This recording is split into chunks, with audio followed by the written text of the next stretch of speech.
Salut les traders, c'est Watao avec vous pour Rider les cryptos. Nous sommes le dimanche 25 juillet 2021 et ce sera une des rares vidéos. Vous savez que ça fait plusieurs mois que j'ai pas fait de vidéo et celle-ci sera une des rares que je ferai jusqu'à la fin de l'année. Pourquoi? Eh bien non pas que j'ai perdu toutes mes cryptos ou que j'ai plus besoin d'analyser de temps en temps le BTC, mais en fait c'est exactement ça. J'ai besoin de l'analyser de temps en temps, mais plus sur une base hebdomadaire comme je le faisais jusqu'ici.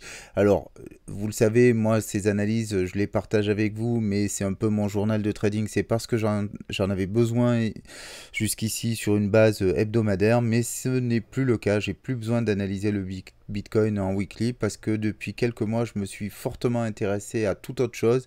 Enfin, toute autre chose, pas du tout, hein, c'est lié au Bitcoin, ce sont les options et le trading d'options. C'est un univers vraiment différent. Bien sûr, j'ai besoin du Bitcoin puisque je traite des options principalement sur le sous-jacent XBT, Bitcoin. Mais en fait, j'ai pas besoin d'avoir des analyses moyen-long terme comme je les avais jusqu'ici puisque je traite des options sur une base daily sur des plateformes comme Deribit et FTX. Donc les options, très dangereux, il faut vraiment beaucoup travailler. Et vous savez que moi, je suis pas trader à plein temps, donc j'ai passé beaucoup de mon temps à comprendre comment fonctionnent les calls, les puts, les stratégies associées, straddle, spread, butterfly, etc. Comment tout ça fonctionne, comment ça se calcule aussi. Ça m'a demandé de faire pas mal de mathématiques pour pouvoir bien pricer les premiums, comprendre comment tout cela fonctionnait. Donc voilà, donc j'ai passé vraiment beaucoup de temps là-dessus pour un trading qui a été difficile au début, mais qui commence à porter ses fruits de manière beaucoup plus importante que sur le trading traditionnel que je faisais jusqu'ici, où voilà, j'utilisais vraiment les options pour hedger mes positions et sans plus. Donc là, c'est totalement différent. Donc il y aura beaucoup moins de vidéos sur cette chaîne-là. Je suis même pas persuadé de la maintenir encore très très longtemps. Donc voilà, à bon entendeur, sachez que il n'y a pas d'ambition particulière sur cette chaîne. Je ferai peut-être de temps en temps des mises à jour sur des visions un peu plus long terme. Et il se trouve que là, j'avais besoin de me poser 2 minutes effectivement sur qu'est-ce que va devenir le Bitcoin, comment à plus ou moins moyen terme. Sachant justement que je suis beaucoup sur des options daily, mais là je m'intéresse au weekly et au monthly, donc c'est intéressant d'avoir une vision un peu plus dans le long terme, et puis c'est toujours bien de se reposer là-dessus. Donc sans plus de blabla, on attaque l'analyse. Alors ça fait un moment que j'étais pas sur ce chart, je vois que j'avais laissé les choses avec plein de,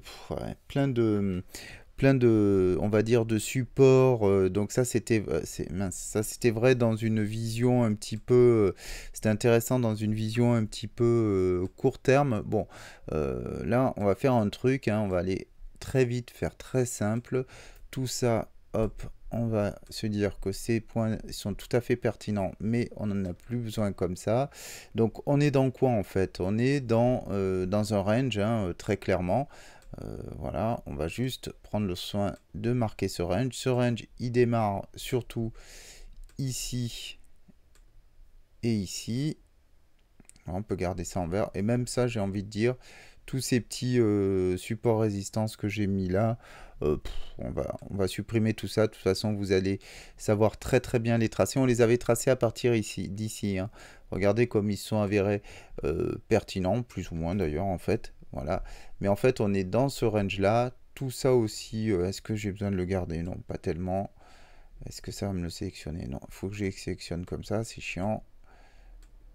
Voilà, on va y voir plus clair. Ça me servira pour les prochaines fois.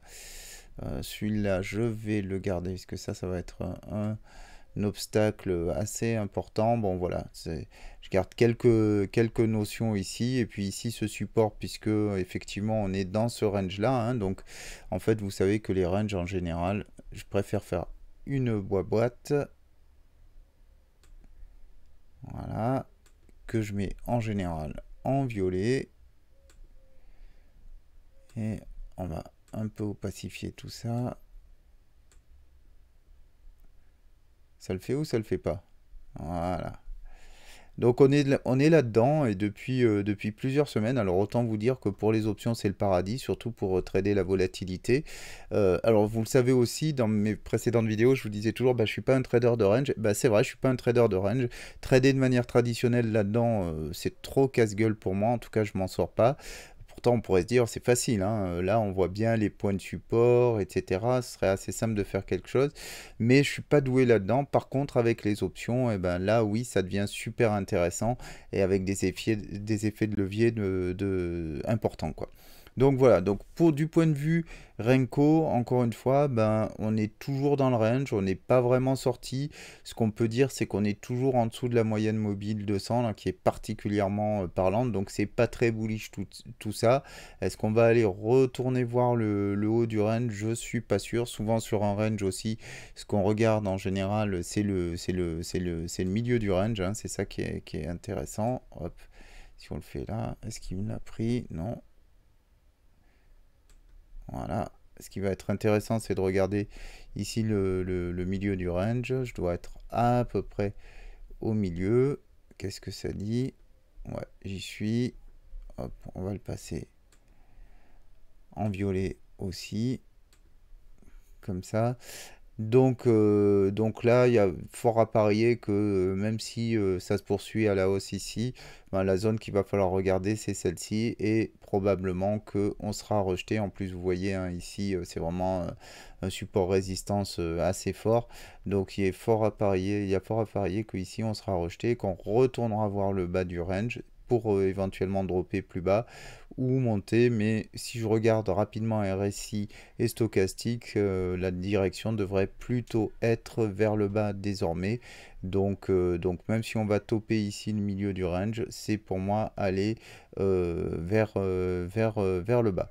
Ok, on ne s'attarde pas plus sur Renko et on regarde tout de suite ce qui se passe sur Ishimoku, qui va être beaucoup plus intéressant et qui m'intéresse beaucoup plus pour la suite, pour la tendance long terme.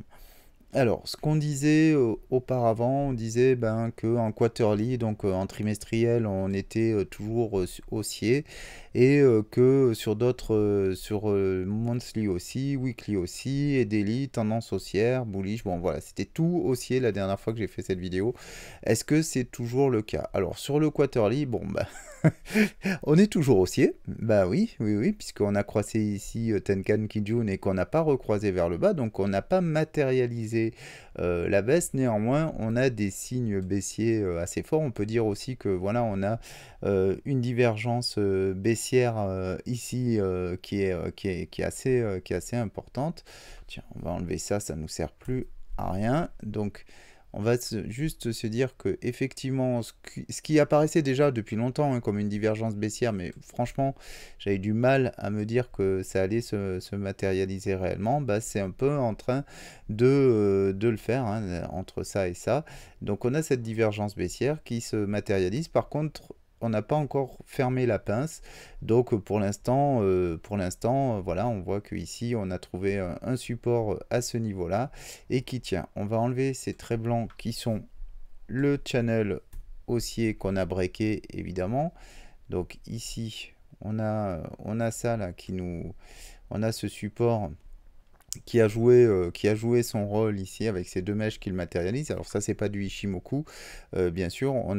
Notre nuage, bah, vous voyez en quarterly il n'est pas encore formé, mais pour l'instant bah, il serait plutôt vert pour le moment. Voilà, mais en quarterly tout ce qu'on peut dire c'est que pour l'instant bah, on a cette grosse bougie de tendance baissière et qu'on peut tout à fait rapprocher de celle-ci, hein. Regardez, lors du plus haut de 2017. Après, on avait connu un moment de baisse avec une énorme bougie qui avait avalé quasiment toute la hausse, ou entre les trois quarts de la hausse. Et puis après, on était venu sur une baisse continue. Et regardez, on n'est pas très loin de ce schéma-là, en tout cas en trimestriel, mais néanmoins, le croisement reste haussier.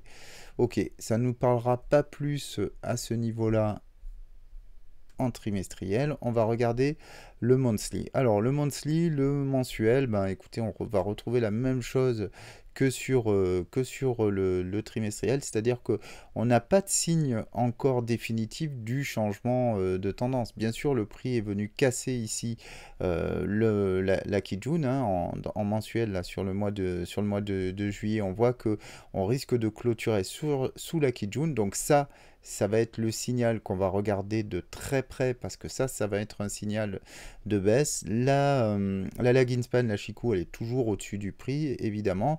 Et on a toujours ce croisement Tenkan Kijun au-dessus qui reste haussier. Mais bon, voilà, ça y est, la baisse est amorcée et plus on va descendre dans les time frames, plus on va voir qu'elle se maintient et qu'elle est là. Donc là, pour l'instant, on va dire que on voit bien aussi en quoi on peut avoir un range ici parce que on est vraiment coincé entre ici cette Kijun et ce support là qui se matérialise aux 30 000 dollars à peu près 29 500 on va dire. Ok, allez, on passe en weekly.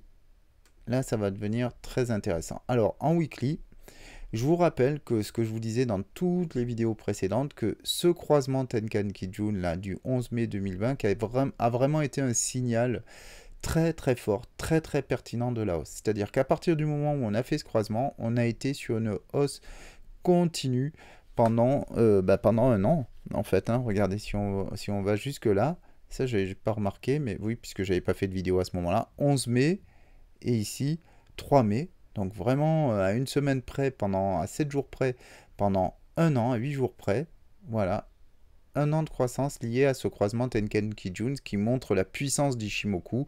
Alors on voit des croisements, il n'y en a pas souvent. Ici, il y en a eu deux proches, mais sinon, ils sont toujours éloignés de plusieurs mois en weekly. Et moi, je les trouve particulièrement pertinents quand on regarde dans le passé. Regardez ici, ce croisement, et c'est pas un dessin que je vous montre ça, hein, c'est toujours pareil, c'est pour comparaison n'est pas raison, mais on va comparer la hausse de 2017 avec un croisement qui avait eu lieu en octobre 2016 et puis une hausse continue finalement jusqu'en en décembre 2017 et derrière on avait connu un croisement quelques mois après, 2 mois après sur 3 mois après on va dire sur Tenkan Kijun ici et puis une très longue période de baisse comme ça jusqu'à ce nouveau croisement, petit rebond, etc. Enfin, vous pouvez lire le graphique comme moi. Et qu'est-ce qu'on constate aujourd'hui? On a eu une longue période de hausse et puis là, un croisement Tenkan Kijun assez violent. Il faut bien le dire. Ce qui ne veut pas dire qu'on ne va pas pouvoir recroiser vers le haut, mais ça va être très très très très costaud. Alors bien sûr, notre nuage est au vert, mais par contre, contrairement au quarterly et au monthly, contrairement au trimestriel et au mensuel, eh bien, on voit que notre lagging span, elle est proche de passer sous le prix. Là, elle était déjà passée sous le prix, et là, vraiment, on va probablement passer sous le prix si ça continue comme ça. Et donc, une fois que la lagging span sera passée sous le prix et surtout sous la Tenkan et sous la Kijun, là, on aura vraiment une confirmation baissière très forte. Alors, qu'est-ce qu'il faut pour que ça arrive? En weekly, il faudrait qu'on fasse une semaine de baisse et qu'on aille voir un petit peu, toucher un peu ici le nuage, ce qui est tout à fait logique hein, d'aller voir la SSA ici, d'aller voir la 5 coups de span A, parce que voilà, c'est le sens du marché. Donc, pour moi, ici, on va venir croiser là et certainement revoir encore une fois les 29 500 et pourquoi pas plus bas et pourquoi pas aller traverser le nuage parce que si on traverse ça, on va traverser le nuage et on voit qu'on est au milieu là au niveau on est un peu en dessous des 50% sur le RSI. Bon, il y a de la marge pour aller voir plus bas et pour moi la logique ici hein, c'est vraiment la baisse quoi. Il y a pas photo. On est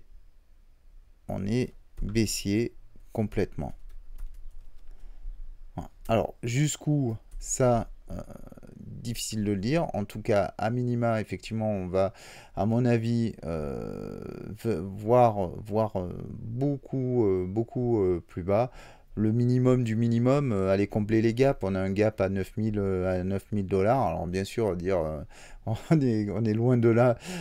Ça fait un peu oracle de malheur, mais en tout cas, aller voir les 20 000 me semble tout à fait faisable.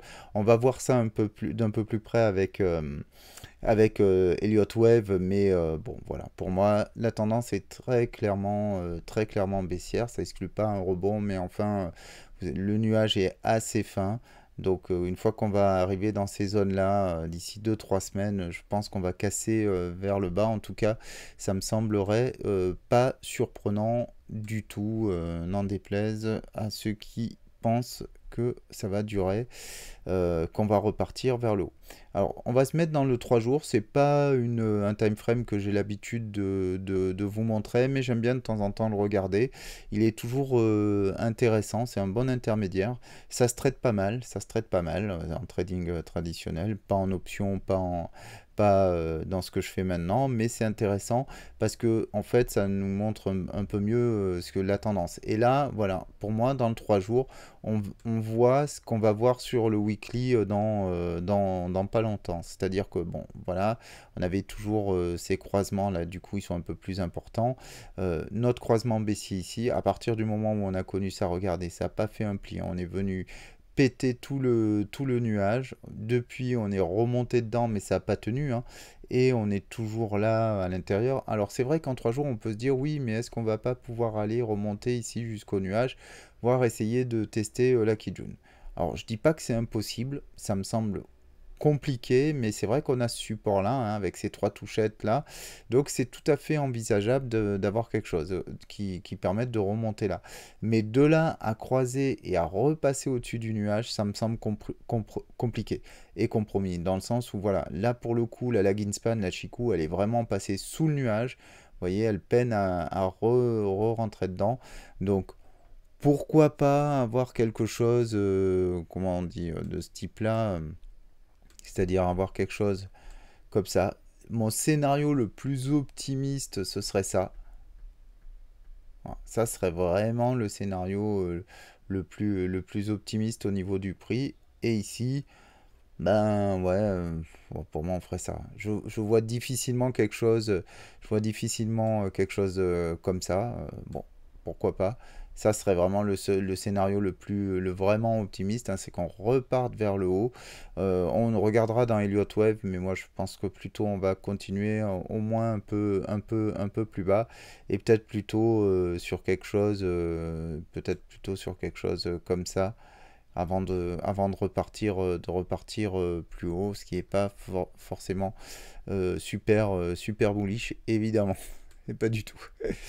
Donc si on regarde en daily, bon, en daily, là on va voir tout de suite, c'est très clair, hein. Non seulement on a les croisements, Tenkan Kijun, là c'est plus petit, on voit que là provisoirement, effectivement, on a de la divergence haussière, hein, c'est-à-dire que là on est légèrement plus bas que ici, on est légèrement plus bas que ici, et par contre au niveau du RSI on fait un plus bas là et un plus haut ici, donc c'est vrai qu'il y a une tendance un peu haussière ici aussi.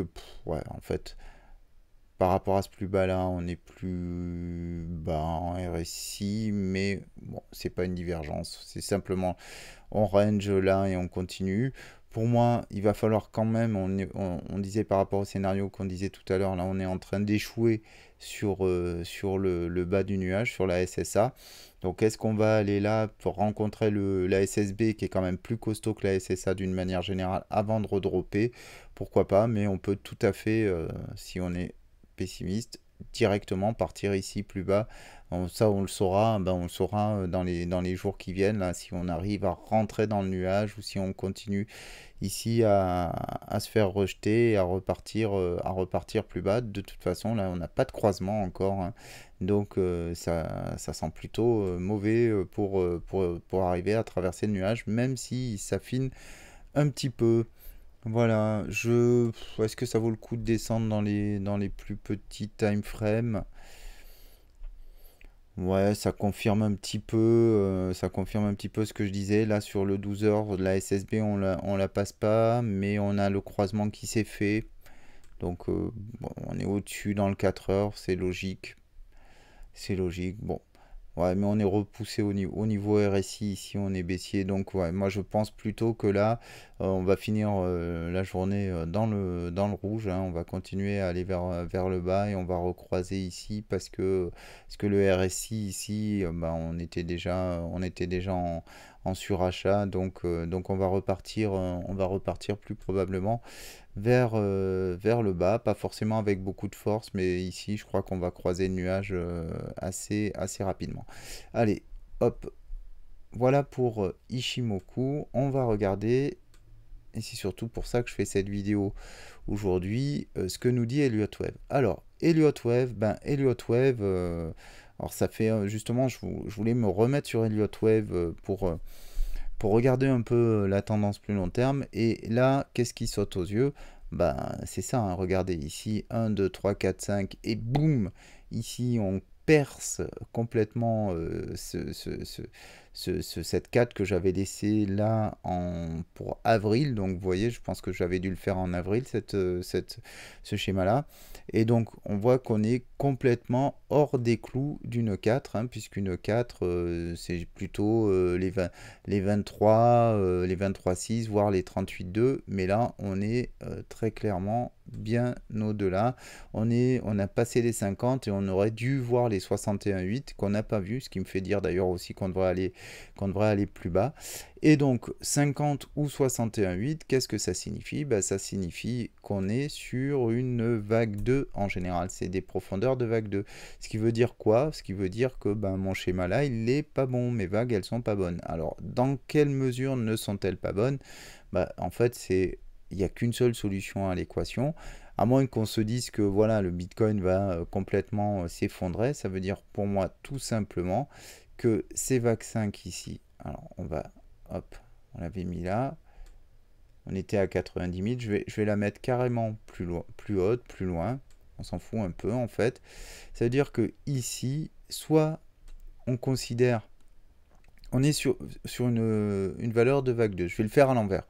On est sur une valeur de vague 2, donc d'où part ma vague 1 si on est sur une vague 2? Ben, elle peut partir que de ce plus bas là. Ce qui veut dire que ici, ma 3 ici, ben, elle était. Alors, hop, il faut que je la chope. Elle n'était pas terminée. Donc ça veut dire que ma 3 ici, on en a posé le sommet trop rapidement et qu'on va plutôt être sur quelque chose comme ça. Alors vous allez dire, ouais, mais c'est un truc de dingue, t'es encore plus bullish qu'avant. Ben oui, mais c'est juste parce que c'est la seule solution du point de vue Elliott Wave pour avoir quelque chose qui tient la route. Donc ici, j'avais 1, 2, 3, 4, 5, donc c'est parfait pour une vague 1. Il faut simplement maintenant que je rajoute ma décomposition ici. Alors, celle-ci, on va carrément... Merde. Hop, on va faire ça dans un premier temps. Voilà, juste pour la poser. Voilà. Je la pose comme ça. Alors c'est en weekly, donc bien sûr c'est tout pourri. Ici, ça, on va fortement la minorer parce que de toute façon, c'est du passé. Et c'est même celle-ci. Alors je vais la laisser en vert parce que ça va être celle qui nous... Non, hop. On va mettre en vert foncé celle-ci. Et c'est celle-ci qu'on va mettre en vert clair. Voilà, parce que c'est celle-ci qui va nous intéresser aujourd'hui. Donc, est-ce qu'on est allé au bout de la vague 2? Bah, pour moi, pas tout à fait, parce que, en fait, on l'a vu tout à l'heure, on était à 50% par rapport à la vague 1, et moi, j'aimerais bien qu'on voit un 61,8. Donc, en fait, si on est sur une vague 2 ici, qu'est-ce que ça veut dire? Je me remets ici. Je vais enlever l'aimant, parce que, bien sûr, il me rend fou, comme d'habitude. Voilà. Alors vous allez me dire, je suis en weekly, je suis pas hyper précis, c'est vrai. Mais en gros, ici, on est entre 50 et 61,8. Ça me chagrine un peu qu'on soit pas vraiment venu voir les 61,8. 61,8 que on peut situer ici à 27 000 $. Mais une vague 2, ben, elle peut être plus profonde que ça. Elle est au 76,4. Donc au 18 000. Voir si on veut vraiment aller chercher plus profond, des retracements jusqu'à 85 ou 90% du Fibo, et ben on arrive au 9969. 9969 qui, comme par hasard, sont l'endroit où on a laissé un gap. Si vous vous rappelez certaines de mes vidéos précédentes dans le futur, on le voit très bien, si on va sur le CME, on a un gap à ce niveau-là. Donc un retracement de 90% qui était arrivé ici, hein, sur cette vague 2 là, et qui est déjà arrivé par ailleurs ici aussi. Donc un retracement de 90%, bah, pour moi, il n'est pas du tout délirant. C'est pour ça que je vous disais du 9000, c'est tout à fait envisageable. Donc je dis pas que ça va faire ça, mais en tout cas, c'est possible. Le Bitcoin reste un asset ultra volatile. Donc ici, si je remets mes trucs là, et bien après on aurait une grande vague 3, une vague 4, vous connaissez la musique, et une vague 5. Alors inutile de les poser là, à mon avis il faudrait avoir une extension beaucoup plus importante. Je veux pas trop donner de grain à moudre à ceux qui vont dire tout de suite oui tu vois le Bitcoin au million, mais tout à fait, c'est tout à fait envisageable comme, enfin bon, après ça c'est de la pure spéculation. Donc on s'en fout en fait un petit peu, hein, on n'est pas là pour faire du holding, même si je dis pas qu'il faut pas faire du holding, hein, c'est pas du tout ce que je dis, mais c'est pas le sujet là. Donc voilà, donc on peut parfaitement avoir un scénario de ce type-là, une vague 2 très profonde, puis une vague 4. Donc là pour l'instant, pour moi, on est en train de faire cette vague 2. Une vague 2, bah, ça se décompose comment? Vous le savez bien, en ABC. Hein. Donc, hop, on va se remettre un petit peu en auto. Je ne sais pas ce qu'il va me faire en auto. Ouais, il me fait un truc énorme. Alors, on va descendre dans les timeframes. Si je me mets en daily, est-ce que ça me découpe tout? Non, super. C'est pas trop mal. Super. Donc, si on est en daily, ici, eh bien, il va falloir qu'on regarde en ABC. Alors, j'avais pas forcément prévu dans cette vidéo de faire une décomposition complète. Donc ici, mon plus bas, il serait plutôt ici. Ouais, là, il faudrait que je fasse tout le sous-compte. On va rester sur quelque chose d'assez macro comme ça. Alors ça peut être, on va descendre en 3, donc ça peut être une ABC ou une WXY. Là, à ce stade-là, sincèrement, j'ai pas du tout retravaillé mon décompte et donc je n'en sais bien rien. Il faudrait que vraiment je fasse le job. Ah ben j'ai plus l'aimant, c'est pour ça que ça fait du n'importe quoi aussi.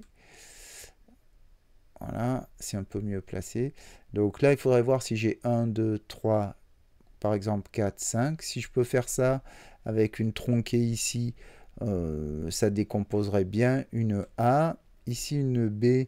Une B, ça serait peut-être quelque chose d'un peu... Ça peut être très flat, un truc comme ça, avec une WXY par exemple, ou une figure plus complexe. Vu que ici on est sur un range, pourquoi pas, mais je pourrais aussi avoir une WXY ou des choses. On peut tout à fait avoir une WXY avec quelque chose de complexe là-dedans. Donc pour l'instant, je vous avoue que j'ai pas du tout regardé ça.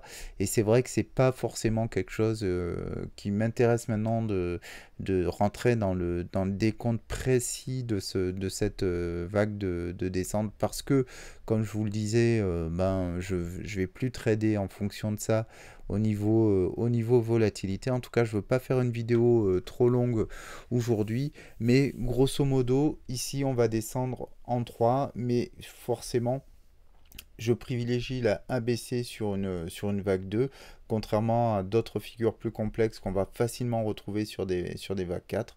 Il faudrait que je revoie un peu tous les sous-décomptes ici par rapport au truc précédent. Je pense que ça, je le ferai hors vidéo pour me refaire quelque chose de bien propre. Au niveau du décompte, ça sera toujours utile pour mon trading, mais ça va être trop long à faire en vidéo. J'en profite un petit peu, je nettoie. J'enregistre tout ça pour pas perdre le boulot. Donc voilà, on va s'arrêter là pour la vidéo d'aujourd'hui. Sachez, comme je le disais en introduction, qu'il est probable que je ferai pas de nouvelles vidéos avant un moment, sauf si un peu cet été j'aurai peut-être un peu plus de temps si je prends des congés pendant voilà, au mois d'août. Je pourrais reprendre un rythme un peu plus soutenu. Mais en tout cas, grosso modo, vous avez l'idée, un petit peu ma vision du Bitcoin et j'ai mon Elliott qui pour moi est un peu plus clair. Donc vague 2, euh, la correction n'est pas finie. Moi, ce qui va m'arranger du point de vue mon trading, si on revient sur ça, ça va être vraiment plutôt que ce range-là. Et il est super intéressant pour le trading des options. Donc il peut se poursuivre un petit moment et il est tout à fait compatible, vous voyez, avec une ABC ici, quoi. On peut avoir quelque chose comme ça, même si l'ABC elle peut être comme un peu plus forte, mais voilà, on peut avoir des choses vraiment super intéressantes. Et puis vous savez qu'une ABC, on peut aussi avoir des 123, des trucs un peu chelous. Voilà. Et encore une fois, la 2 là, je l'ai mis à 90%. C'est très, très, très fort, hein. C'est pas le truc le plus probable. Le plus probable, c'est les 61,8 ici ou les 76,4. Mais bon, voilà. Donc on va considérer que ça, c'est pas du tout posé de manière définitive et que on va avoir encore un petit peu de range dans les semaines qui viennent. Alors combien de temps ça peut durer tout ça? Bon, je suis pas devin, mais regardez cette vague 2. Ici, elle a duré, si on prend l'outil de date, hop, celle-ci, elle a duré 259 jours. Waouh. Je pense pas qu'on va partir sur quelque chose d'aussi important.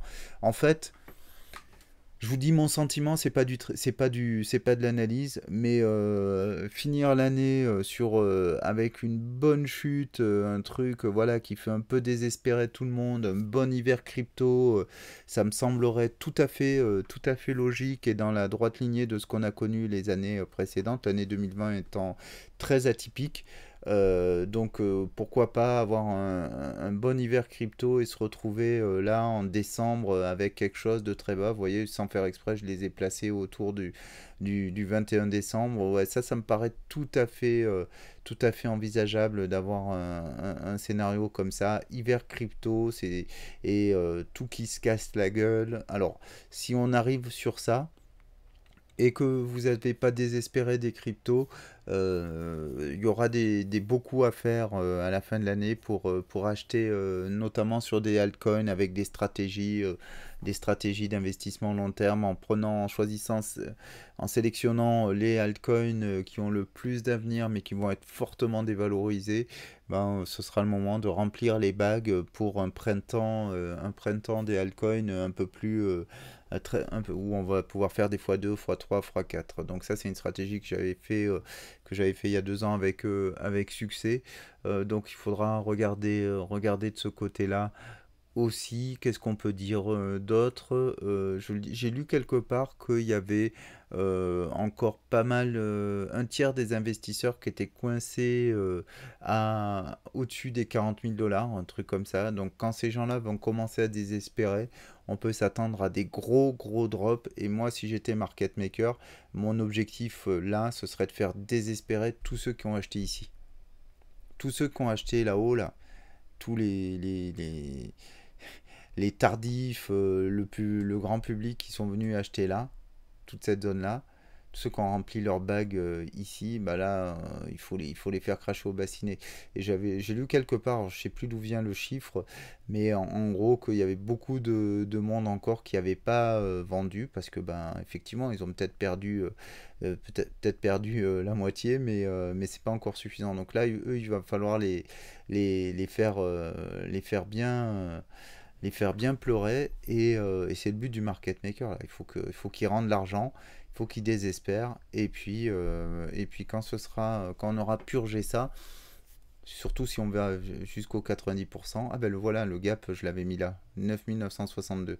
Donc excusez-moi, comme ça fait un moment que j'ai pas été sur le truc, j'ai complètement oublié que j'avais marqué le gap ici et donc je me rends compte que ce travers c'est ça.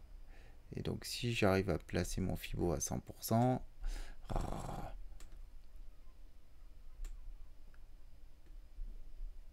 le gap il est pile poil sur les 90%. Vous voyez? Voilà.